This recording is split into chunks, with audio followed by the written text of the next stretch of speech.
Pessoal, você já viu de um tudo aqui nessa exposição, a gente já mostrou muita coisa, mas tem muito do discurso também político, ideológico, cultural, que está intrínseco nessas obras. Tem muito sentimento, tem muita expressão. E é uma referência direta ao mestre Donato Alves, feita pelo neto dele, que conviveu, que observou e que também criou obras autorais inspirado em tudo que já aconteceu, que ele conviveu, que ele viveu. Ele conta essas histórias e mostra essas obras agora aqui nessa matéria. Sempre a lembrar, quando corria pelas ruas e em tuas lindas praças eu ficava a brincar. Ó minha terra querida, daqui eu quero te abraçar. Agora vamos contextualizar primeiro os talentos do Donato. Porque todo mundo sabe ele como comandante, como líder da brincadeira, mas o talento dele, além de poético, além de composição, além da interpretação vocal, quais eram os talentos dos dois artísticos do seu avô? Então, meu avô, ele acho que ele fez de tudo durante a vida, né? Foi pescador, foi dentista, foi cantador, poeta, foi pai, foi avô, principalmente. O que ele ensinava pra gente era muito essa questão, principalmente dessa espiritualidade, né?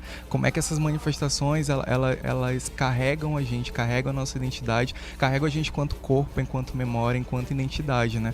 E aí eu acho que isso ficou embutido em mim também, né? Por esses ensinamentos, por essas conversas, e eu acho que eu vou carregar isso pra vida toda. Então, além de tudo, ele era um grande avô, um grande pai, um grande mestre mesmo, né? Porque os mestres, eles não trabalham com cartão de ponto, né? Eles doam a própria vida para as outras pessoas serem felizes também junto com ele, olharem as artes deles, né? Então acho que o grande ensinamento que ele deixa é esse, né? Que a gente tem uma força e uma história, né? Agora, e os teus? O que você herdou dele e assim, como é que tu foi desenvolvendo tuas habilidades manuais? Então, eu não canto até então. Não danço, já participei do Bumba Boi quando era pequenininho, mas acompanho meu avô. Mas aí eu vim através de outra arte, né? Que é da escultura, da modelagem, das instalações, da pintura também. Trazer esse outro olhar também, né? Talvez seja uma herança aí que esteja no sangue, a arte pulsando, né? A arte tem várias vertentes. Acho que a minha é essa, acho que eu me encontro nessa, nas artes visuais principalmente. Cheguei morena para lhe visitar nesta hora tão bela. Ele explorou o mar, né, desde quando ele era novo. Até eu acho que quando ele se entendia por gente, ele já nasceu dentro desse mar, né, que leva e traz. E aqui esse mar representa, né, é uma memória, uma imaginação de um mar, né, de um rio que vai e que traz memórias.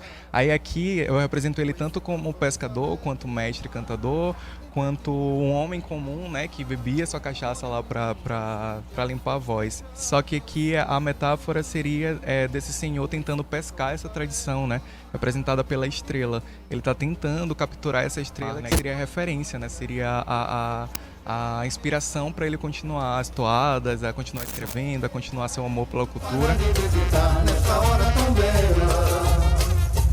Meu avô vivia assoviando, vivia cantando dentro de casa. Claro, era um homem comum, brigava, tinha suas alegrias, tristezas, mas sempre com essa garra, essa força, né? Ele traz nesse sangue essa ideia de fazer até dos momentos de tristeza uma festa, né? Então eu quis passar isso. Tanto essa ideia de ele estar entoando um cantar, né, uma toada, quanto ele estar sorridente, festejando a vida.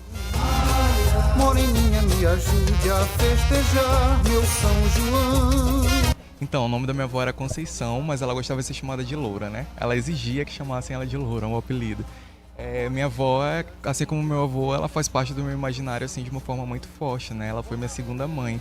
Então a gente vivia na porta, sentado, conversando, ela vivia me ensinando a bordar, a tecer as coisas, e eu quis apresentar ela dessa forma, né? Tanto pela alegria que ela tinha de viver e de brincar Bumba Boi, eles dois, né? Quanto por essa ideia de trazer a garra dessas mulheres que tecem, que bordam, que são a primeira impressão digital da nossa manifestação, né? Esse vento leve que balança teus cabelos só pra mim meu Hugo, essa obra é de uma força sentimental tremenda, me explica ela. Então, aqui a gente tem um suicídio de Catirina, né? E aí as pessoas quando chegam, elas tomam um espanto, porque dentro do alto a gente sabe que Catirina pediu para comer a língua do boi, né? Só que quando meus avós, já que faz toda essa referência à história que eu vivi com eles também, eles me falavam sobre Catirina, era com uma delicadeza muito maior, com um olhar um pouco mais atento, né? De uma mulher que, para além de resistente, era revolucionária.